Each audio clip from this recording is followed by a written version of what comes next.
Openbaring 22, ekskuus, kom net hier op die regte plek hier sit.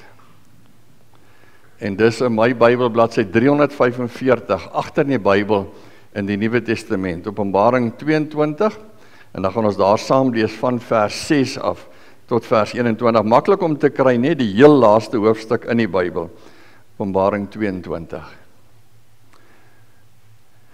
Kom ons sit so, dan word ons stil voor die Here. Here, wat 'n voorreg om tuis te kom in die huis. Wat 'n voorreg om hier te kan kom waar ons, Here, as familie saam is. En as familie daarom ook vanmôre kan bid vir Jeanette en vir hulle kinders en hulle familie. Vir die troos in hierdie dae wat kom. Maar ook vir kan sê dankie, Here, vir 'n geseënde huwelik en 'n geseënde lewe vir soveel jare wat U vir hulle gegee het. Ons kan vanmôre ook bid vir Koos en Ria, Here, met sy hartoperasie die week.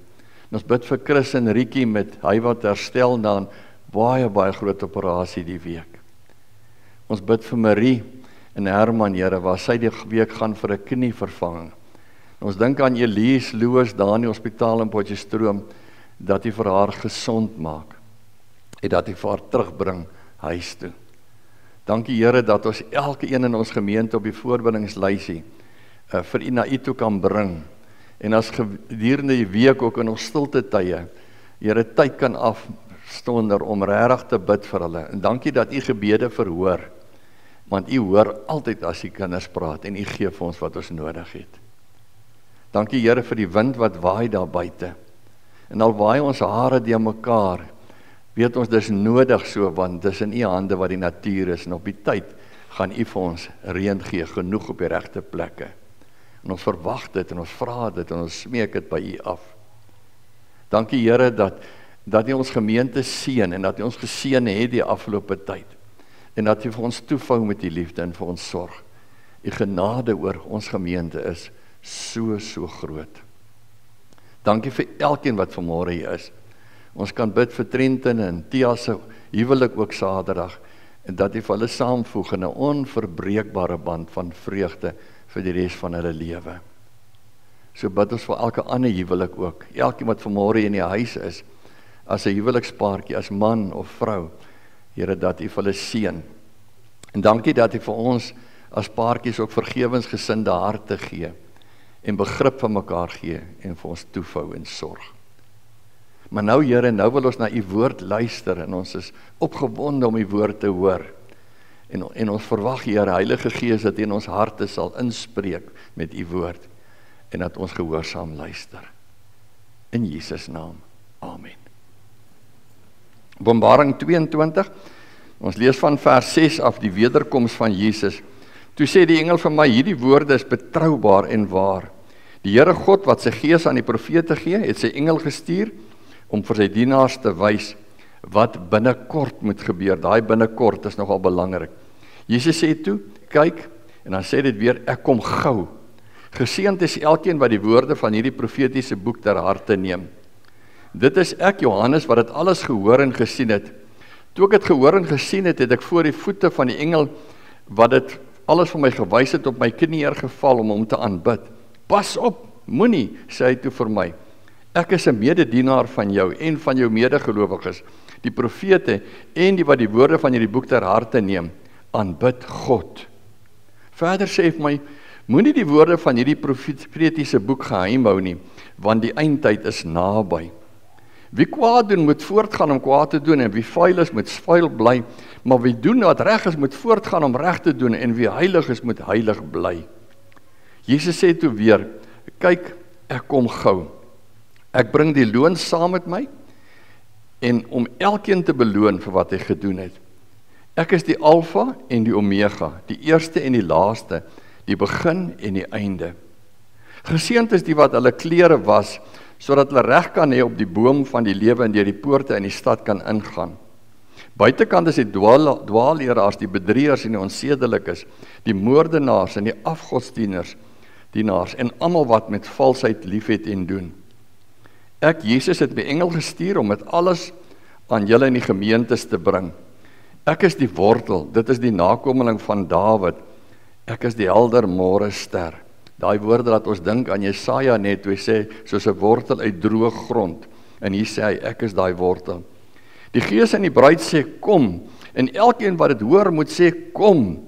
En elkeen wat dors het moet kom. Elkeen wat die water van die lewe wil hê, moet dit kom kry verniet.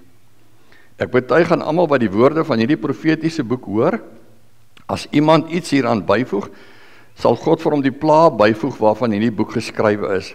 En as iemand een van die woorde van hierdie profetiese boek wegneem, sal God sy deel aan die boom van die lewe en aan die heilige stad wegneem waarvan in hierdie boek geskrywe is. Hy wat dit alles getuig sê, ja, ek kom gou. Amen, kom Here Jesus. Die genade van die Here Jesus sal met almal wees. Tot sover. Mag die Here ons seën vanmôre uit hierdie gedeelte van sy woord wat ons nou gelees het en regtig vir ons help om te verstaan wat hy vir ons wil sê in sy woord. Ons teksversie, vers 7. Jesus sê toe, kyk, ek kom gou. Geseënd is elkeen wat die woorde van hierdie profetiese boek ter harte neem. En dan saam daarmee, vers 12 en 13, Jesus sê toe weer, ek kom gou. Ek bring die loon saam met my, om elkeen te beloon vir wat hy gedoen het. Ek is die Alfa en die Omega, die eerste en die laaste, die begin en die einde. Miskien net so 'n inleidende woordjie net eers. As julle net vir 'n oomblik dink aan die laaste maand of wat, en die goed wat mense geskryf het en die uitsprake wat mense gemaak het, oor verskriklikhede en vreeslikhede, en hoeveel vrees het by mense in boesem en mense bang maak. Weet julle, ek lees niks daarvan in die Bybel nie. As ek die Bybel lees, dan dink ek, doen die woord van die Here soveel moeite om vir ons die koms van die Here te teken as 'n wonderlike dag. 'n Dag van loon. As dit mos nou betaaldag is, dis mos nou 'n lekker dag. Ek bring jou loon. En ek bring meer as wat jy verdien het. Ek bring vir jou loon. En hy praat van, ek bring vir jou water en ek sorg vir jou. En hy praat in ons gesing nou van 'n nuwe aarde en 'n nuwe hemel. Ek lees nêrens van hierdie verskriklikheid nie. Net omdat die Here sê, daar kom 'n dag, dat hulle wat hom nie ken nie, natuurlik veroordeel sal wees. En ek is hulle reeds veroordeel, sê hy. Maar dit beteken nie dat ons in ons gedagtes hierdie dag moet hê van, sê nou die wederkoms is vandag. Dit bestaan nie. Net so inleidend.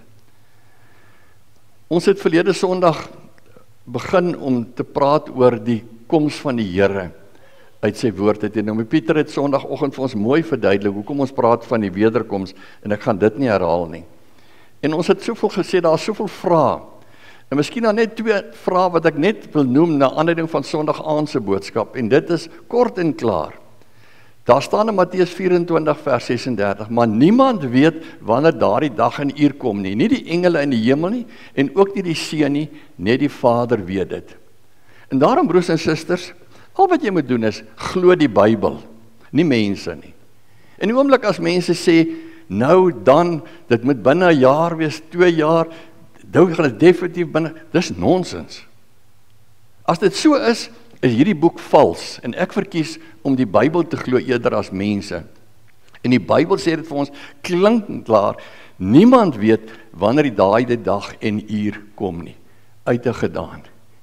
En die Here wat die woord laat skryf het, is die Here wat openbarings gee. En die Here sal nooit teen homself praat nie, dan sê hy 'n valse Here, en dit is hy nie. Daarom so belangrik. Die tweede iets wat ek wil sê is, hy het hulle geantwoord, dis nie vir julle om die tyd en omstandigheid te weet wat die Vader in sy eie mag bepaal het nie. Die disippels vra dit vir hom, Here, nou wanneer? En dan sê hy, dis nie vir julle om te weet nie. En dis goed. As 'n pa en 'n ma vir hulle kind sê, jy's te klein om dit te weet, dis nie vir jou om te weet nie, dan aanvaar jy dit, my pa en ma weet so, dan is dit reg so. Ons aanvaar dit, ons hemelse Vader wat ons sê, hy gee nie vir ons daai dag en datum nie, hy gee nie vir ons die tyd nie, en dis klaar. En daarom kan mense maar ophou om te bespiegel en te wonder en te dink, en wat ook al, dit bestaan nie, dis verby. Net so ter inleiding, na aanleiding van verlede Sondag aand se boodskap. Maar wat ek ook moet sê is, wanneer mense kom, dan sê die Bybel ook vir ons baie duidelik, Daar sal baie vals profete kom en hulle sal baie mense mislei, soos die laaste ruk gebeur het, omdat die minagting van die wet van God sal toeneem. Omdat mense nie die woord wil glo soos hy dit skryf nie, kom hulle met allerhande uitsprake en allerhande profetiese uitsprake asof die Here dit aan hulle openbaar het. Die liefde sal by baie verkoel, maar wie tot die einde volhard sal gered word en hierdie evangelie van die koninkryk sal in die hele wêreld verkondig word, sodat al die nasies die getuienis kan hoor, eers dan sal die einde kom. Eintlik wat hierdie versie vir my sê is, hou op 'n spiegel, gaan doen jou werk. Want in dieselfde versie sê, daar sal vals profete kom, en hulle gaan vir julle allerhande goeders vertel. Maar dan gaan hy om, hy sê, hierdie evangelie kyk van die koninkryk, en ons is in koninkrykstyd, sal in die wêreld verkondig word. So daarmee hou ek my besig. Ons werk is om die koninkryk van die wêreld te verkondig, in die wêreld te verkondig, om mense na die Here toe te lei, klink en klaar, en nie te bespiegel oor allerhande valse uit wat daar is nie. Wat sê die Here vir ons vanmôre? Vandag is 5 Oktober 2025. Vir baie mense is vandag die eerste dag van hulle lewe. Oral in die wêreld word vandag kindertjies gebore, eerstes. Vir baie mense, soos Fanie gisterand, is vandag dalk die laaste dag van sy of haar lewe, laastes. Vir baie mense gaan vandag, hoop ek, die eerste dag wees van hulle nuwe pad saam met die Here, omdat hulle op hierdie Sondag iewers in die wêreld hulle hart vir die Here gee, eerstes. Maar miskien hartseer gaan daar ook mense wees vir wie dit dalk hulle laaste dag saam met die Here is, omdat hy die hand van die Here finaal gelos het en hom vergeet. Eerstes en laastes. En as mens dink aan die kalender en jy dink aan datums, 5 Oktober, dan dink ek ook, daar gaan ook 'n dag kom dat die Here weer kom. Maar daar gaan ook 'n dag kom dat die Here weer na jou toe kom, soos hy gisterand na Fanie toe gekom het. Hy het dit mos beloof in Johannes 14 toe gesê het, ek gaan om vir jou plek te berei. En as ek gaan om vir julle plek berei, en dis elkeen van ons, dan kom ek terug en dan kom ek jou haal, dat jy kan weet waar ek is. Dit is ons weerkom. Dis ons wederkoms. Wanneer die Here vir ons weerkom, om ons te kom haal, om by hom te wees. Maar daar gaan ook 'n datum wees, wat hy finaal gaan kom, om almal te kom haal. En maak nie saak wat dit is nie, as dit die dag is wat die Here jou kom haal, al huil ons oor mekaar, is dit eintlik 'n vreugdevolle dag. Want finaal gaan jy hemel toe, waarvoor jy jou hele lewe geleef het, om saam met die Here te wees. Jy loop mos al jare saam met hom, en is lekker saam met hom, om sy kind te wees, en dit sal nog beter wees. Lekker sal net beter word. En wanneer hy finaal kom, sal lekker volmaak word. En daarom, as mens aan die kalender dink, dan dink jy aan eerstes en laastes, en jy dink aan die dag dat die Here weer gaan kom, om by ons te wees, om ons te kom haal, sy kinders, om saam met hom te wees. Dit is makliker om gefascineerd te wees deur die bonatuurlike, as om gehoorsaam te wees. Dit is makliker om die bonatuurlike te bestudeer, as om die Here te dien, het Eugene Peterson gesê. Op die dag toe die Here opvaar, Handelinge 1, dan staan daar buite Jerusalem op die Olyfberg, staan die disippels om hom, en 'n wolk het gekom, en die wolk het hom opgeneem. En dan bly hulle nou staan en kyk, ek weet nie vir hoe lank nie, maar hulle staan en opkyk na die hemel. En toe verskyn daar 2 engele aan hulle, 2 manne in wit klere staan daar, en die sê vir hulle, Galileërs, waarom staan julle so na die hemel en kyk? Waarom staan julle so en opkyk na die hemel toe die hele tyd? En dan sê hy, hierdie Jesus sal net so terugkom, soos julle hom sien, hemel toe opgaan het. Eintlik wat hy vir hulle sê, as jy mooi lees in die Grieks is, waarom staan jy net en kyk? Gaan doen jou werk. Partykeer staan mense mos net rond.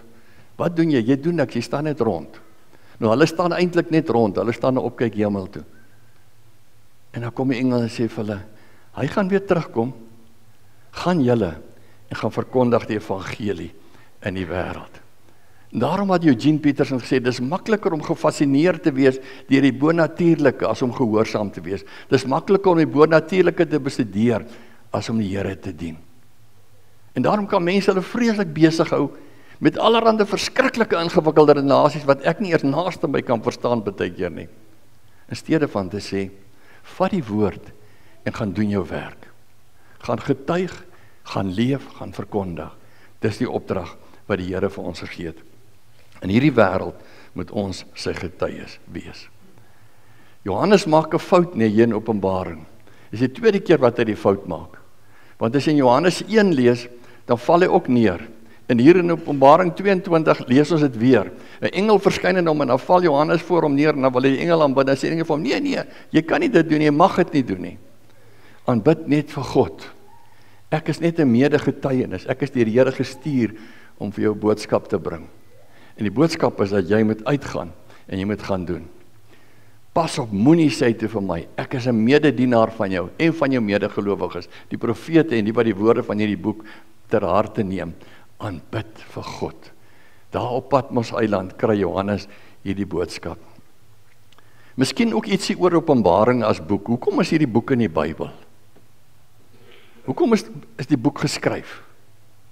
En dan moet mens teruggaan en gaan kyk wat het gebeur.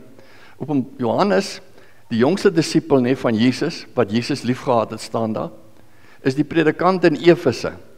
In Efese was daai tyd die grootste gemeente in die hele wêreld, waar die meeste Christene gewoon het, was in Efese, op die kus van Klein-Asië, deesdae van Turkye. Pragtige plek langs die see. En dan in die vervolging wat losbreek van Christene oor die wêreld heen, deur die Romeine, dan word Johannes verban na Patmos toe, amper soos wat ons mense in die tronk gesit het op Robben Eiland. So vat hulle vir Johannes en hulle stuur hom saam met ander kriminele en diewe en mense, verban hulle hom Patmos Eiland toe. Patmos Eiland lê van Efese af, ek weet nie, sê nou maar 50 km, jy kan hom sien van daar af. En daar moet hy bly, saam met die ander kriminele. En Johannes is bang, en Johannes is alleen, en Johannes is eensaam. En dit gaan sleg met Johannes. Want hoe moet dit nou met jou gaan, as jy skielik op 'n dorre eiland soos Patmos moet gaan bly? En dan verskyn die Here aan Johannes, en dan gee hy vir hom hierdie openbaring van God. Openbaring beteken ek maak bekend. Hoekom? As 'n troosboek. En wat jy ook al in jou lewe lees, wat mense sê oor Openbaring, moet dit altyd pas by, dis 'n troosboek. Dis 'n boek gegee nie om bang te maak nie, maar om te troos, om vir Johannes te sê, Johannes, ek is by jou. Hy begin so in Openbaring 1 al, wanneer hy vir hom dit sê. Toe ek hom sien, het ek by sy voete neergeval en bly lê, soos een wat dood is. Hy het toe met sy regterhand aan my gevat en gesê, moenie bang wees nie. Want Johannes is bang, dit is ek, die eerste en die laaste, die lewende, ek was dood, en kyk, ek lewe tot in alle ewigheid, en ek het die sleutels van die dood en die doodryk, nie die Romeinse keiser nie, nie die wêreldmagte nie, die Here sê, nee, moenie bang wees nie, ek het daai sleutels, skryf nou op wat jy gesien het, wat nou daar is, en wat hierna gaan gebeur. Dit is die doel van hierdie boek, om vir mense in die wêreld wat bang is, wat onseker is, te sê, die Here is by jou. Moenie bang wees nie. Hy het die sleutels van die dood en die doodryk. Hy is die eerste en die laaste. Hy sorg vir jou. Rick Warren sê so mooi in sy boek Doelgerigte Lewe, dit gaan nie oor jou nie, dit gaan oor God. En daarom dat die engel vir Johannes sê, Johannes, aanbid vir God. Moenie bang wees, dit gaan nie oor jou nie, dit gaan oor God. God word vervolg en jy is sy dienaar. En daarom word jy vervolg ter wille van sy naam, soos Jesus gesê het. En hy is by jou, hy troos vir jou. As 'n mens die kalender lees, dan wys die kalender vir ons datums. En mense is so lief om na die kalender te kyk en dan van hierdie datums te wil iets meer maak as wat dit is. En daarom wil ek vanoggend vir julle ietsie verduidelik nou net bietjie van hoe werk 'n kalender eintlik in God se taal. Openbaring 22 sê, kyk, ek kom gou en ek bring die loon saam met my om elkeen te beloon vir wat hy gedoen het. En daarom kyk ons na die almanak en dan lees mense en dan sê hulle, maar ons is nou by 5 Oktober en die Here sê, hy kom gou. Maar hy het dit 2000 jaar terug gesê. Het hy gejok? Het hy vergeet? Het hy fout gemaak? Nee. Ons verstaan net nie God se taal in sy woord nie. Water is 'n kosbare ding. Ek weet nie of julle weet nie, mense kan sonder kos klaarkom. Mense wat op hongerstaking gaan, kan baie keer 40, 50 dae sonder kos lewe voor hulle doodgaan. Maar jy kan nie meer as maksimum 4 of 5 dae, as jy nie in die hitte is nie, miskien 4 dae sonder water lewe. Water is lewe. Jy moet water kry eintlik elke dag van jou lewe om te lewe. En dan kom die Here so mooi nie, wanneer hy oor die wederkoms praat, en sê, die Gees en die bruid sê kom, en elkeen wat dit hoor moet sê kom, en elkeen wat dors het, moet kom. Hulle het dors geken, soos hulle dit in die woestyn beleef het. En elkeen wat die water van die lewe wil hê, moet dit kom kry verniet. Ons het water nodig om te lewe, maar by die Here kry ons die lewende water, wat vir altyd hou, en wat vir my ewig laat lewe, dat ek eintlik nooit weer kan doodgaan nie. Die einde is naby, sê die woord. Die einde is naby, maar daai naby beteken nie, ek moet dit tel op my vingers, of op my horlosie, of op die kalender nie. Daai naby is 'n dringendheid. Dis om te sê, jy moet weet, die Here is op pad. En hy is die Alfa en die Omega, hy is die begin en die einde, hy het die sleutels van die dood en die doodryk, hy het alles in sy hande. Dis 'n dringende woord om te sê, moenie uitstel nie. Moenie vandag dalk hier sit vanmôre en sê, maar ag, ek sal op 'n dag daaroor weer dink. As die Here vanoggend met jou praat, dan praat hy nou met jou. En oor wys die Here mos vir ons, wat moet ek vandag doen, op 5 Oktober? Die Here is vanoggend hier ook naby jou, dat jy opnuut jou hart vir hom gee, en jou aan hom toewy. In Openbaring 5 lees ons, toe sing hulle 'n nuwe lied, eers waardig om die boek te neem en die seels daarvan oop te maak, omdat hy geslag is en met die bloed mense vir God losgekoop het, uit elke stam en taal en volk en nasie, het hulle koninkryk en priesters vir ons God gemaak, en hulle sal oor die aarde regeer. In Openbaring 5 kry Johannes hierdie beeld, en dan sien hy, daar sit God in die hemel, en die geskiedenis is opgerol in 'n boekrol, en die geskiedenis kan nie plaasvind nie, daar's nie 'n toekoms nie, want hierdie boekrol moet eers oopmaak, dat die geskiedenis kan plaasvind, en dan sien hy, maar niemand kan dit oopmaak nie, en dan huil die ouderlinge, en almal sien, wie gaan dit doen? En dan sien hy, 'n lam, asof hy geslag is, Jesus Christus, wat die boekrol maak en dit oopmaak. En dis die troos dat Johannes weet, ons geskiedenis kom van Jesus af. Dis nie asof president Trump nou die geskiedenis skryf nie. Dis nie asof president Ramaphosa nou die geskiedenis skryf in die ANC nie. Dis nie asof Putin die geskiedenis skryf nie. Ons geskiedenis is in die hand van Jesus. Hy maak die boekrol oop. En natuurlik gebeur al hierdie ander gebeure op die aarde. Maar vir die kinders van die Here, laat die Here die geskiedenis gebeur.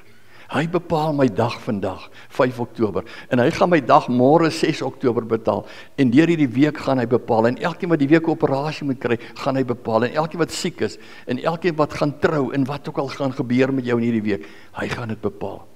En vir Dominee Pieter, hulle wat bietjie vakansie, hy gaan bepaal hoe dit met hulle gaan, en hy gaan hulle terugbring, want ons geskiedenis is in sy hande. Hy sê, ek is die Alfa en die Omega, die eerste en die laaste. Ek het alles, daar's niemand anders nie. As jy die Alfa en die Omega, dis die eerste en die laaste letter van die Griekse alfabet is, die begin en die einde, dan sê jy alles. God is alles, en alles is in sy hande. En dan kom hy en dan sê vir hulle die volgende iets, en hy sê, en eintlik dink ek so, hy wil amper sê, die hemel het 'n dresscode, lees ek in een van die kommentare. Jy kan nie hemel toe gaan sommer net soos jy wil nie. Jy moet reg aangetrek wees vir die hemel. Maar dan sê hy, die met helder witte klere. Die wat skoon gewas is. Dan gebruik hy die beeld van klere. En onthou Matteus 22, die bruilof van die lam, wat hy sê, hulle ontvang 'n kleed om in te gaan. Wanneer jy wil hemel toe gaan, het jy net iets nodig. En dit is, jy moet skoon gewas wees. Jy moet skoon klere aan hê. Is 'n beeld om te sê, almal kry hierdie skoon klere, helder witte klere, en so kom hulle voor die troon van die Here, in om by hom te kan wees. Geseënd is wat hulle klere was, sodat hulle reg kan hê op die boom van die lewe en deur die poorte in die stad kan ingaan. Openbaring is ook, dink ek, soos ons deesdae praat, van 'n read-only document. En dis waar die mense die fout maak. Partykeer kry jy 'n dokument wat jy nie mag verander nie. Jy kan hom net lees. Jy mag nie redigeer op hom nie. Jy kan nie edit op hom nie. Mense wil redigeer en edit op Openbaring. Ons moet hom net lees soos hy is. En hy's geskryf vir mense van 2000 jaar terug, wat nie rekenaars gehad het, en internet, en selfone, en Facebook, en wat ook al nie. Hy's in die eerste plek geskryf, vir iemand soos Johannes, 'n diensknegt van die Here op die eiland Patmos, en hy kon hom lees. En hy het nie nodig gehad, om al hierdie groot prentjies met mekaar te sit, om te kan verstaan nie. Hy het hom verstaan, in sy tyd. En die mense in die 100 na Christus het hom verstaan. En die mense in 200 en die mense in die middeleeue het hom verstaan. Ek het verlede Sondag aand gesê, by geleentheid toe kom iemand met 'n boek te sê vir my, The Bible Code, dominee, jy moet hierdie lees. Want hulle het nou die hele Bybel is mos op rekenaar, en hulle het 'n kragtige rekenaar gebruik, en dit allerhande goede uitgeskop en gesê, hier's nou eintlik die boodskap van die Bybel. En toe sê ek, sonder dat ek weet wat in die boek staan, weet ek is nie reg nie. Want wil jy vir my sê, na 2000 jaar ken mense nou eers die Bybel? Nee. Die Bybel geskryf, soos hy daar is, vir mense van daai tyd, en hulle het hom verstaan, en ons verstaan hom. Die Heilige Gees openbaar hom aan jou, soos hy daar staan. Ek betuig aan almal wat die woorde van hierdie profetiese boek hoor, as iemand iets hieraan byvoeg, sal God vir hom die pla byvoeg waarvan hierdie boek geskryf is. En as iemand een van die woorde van hierdie profetiese boek wegneem, sal God sy deel aan die boom van die lewe en aan die heilige stad wegneem, waarvan hierdie boek geskryf is. Jy kan hom net lees, jy mag niks aan hom verander nie. God se boodskap is volmaak soos hy is. Oor en oor word gesê, die tyd is naby. Dit gaan gou gebeur. Binnekort. Die Griekse woord wat gebruik word elke keer hier is die woord tagai. En as jy tagai wil vertaal, nee, interessant, is die maklikste om in ons taal te vertaal en jy verstaan, is taxi. As jy in 'n stad staan en jy wil beweeg en jy moet iewers heen gaan, dan roep jy die taxi, taxi, taxi, en dan kom hy nou, hy stil en sê nie vir hom, hoorie, sal jy my, nee, vat my nou asseblief, vat my gou. Baie mense sê dit, kan jy my gou stasie toe vat asseblief, kan jy my gou lughawe toe vat, en jy roep die taxi, dis tagai, hy kom nou, en hy vat my nou, en dis die woord wat die Here gebruik. Jesus sê, kyk, ek kom gou, tagai, geseënd is elkeen wat die woorde van hierdie profetiese boek ter harte neem, dat jy gereed is, as die Here sê, klim nou op die taxi, dan klim ek is gereed om te gaan. En dan wil ek afsluit met die laaste iets, en dit is, mens kry 2 soorte tyd in die Bybel, Kronos tyd en Kairos tyd. Kronos tyd, daar is hy. Kronos tyd is 24 uur, 365, 7 dae week, 365 dae in 'n jaar. Ouden het geskryf en het gesê, Kronos tyd is wanneer tyd om homself draai, in 'n gehoorsame kringloop, dis oorlosietyd. Kronos tyd, kronologies, dis waarvan die woord mens kom op mekaar volg, dis tyd, en het verander nooit. Daar's elke dag 24 uur, daar's elke week 7 dae, en daar's elke jaar 365 dae, dis Kronos tyd. En ons mense se fout is, ons dink in Kronos tyd. Ons dink as die Here gesê het, gou, nou hoeveel ure, hoeveel dae, hoeveel maande, hoeveel jare, dis Kronos tyd. Maar die Bybel praat ook van Kairos tyd. En Kairos tyd of heilige tyd is wanneer tyd draaie en spirale maak, wat onmeetbaar en onvoorspelbaar is. Kairos tyd is God oomblikke. God se tyd meet jy nie op horlosies en kalenders nie. God se tyd meet jy nie in ure en minute en dae, maande en jare en eeue nie. God se tyd is soos Ouden dit so mooi skryf, wanneer tyd draaie en spirale maak, wat onmeetbaar en onvoorspelbaar is. Dit is God se tyd. En daarom is my vraag, hoe lyk jou keuse in God se tyd? En as God sê gou, dan is dit net 'n dringendheid. God se gou is God se tyd. En wie sê vir ons God se tyd? Vir God staan daar ook in die Bybel, is dit 1000 jaar soos een dag. God se tyd kan wees, dat dit oor 5 dae, met ander woorde in God se tyd, dan is dit 5000 jaar. Ek weet nie, maak ook nie saak nie. Maar ek leef in God se tyd, God se Kairos tyd. En Kairos tyd beteken eintlik, ekskuus ek net eers terugvat, beteken oomblikke. En as elke oomblik wat jy leef, as jy in die natuur loop en jy sien iets moois, en jy dink aan God, is dit 'n Kairos oomblik. Dis 'n God oomblik. Sjoe, dis mooi. En jy kom by iemand se siekbed, en jy kry 'n boodskap, dis 'n Kairos oomblik. 'n God oomblik. En wanneer jy aan die Here dink, en jy sê, Here, ek het U lief, hier waar jy nou sit in die kerk, en jy sê, Here, ek het eintlik, weet ek, nou het ek al dink, Here, ek het U lief met my hele hart. Dan is dit 'n God oomblik, dis 'n Kairos tyd. En daai oomblik is ewig, dit hou aan.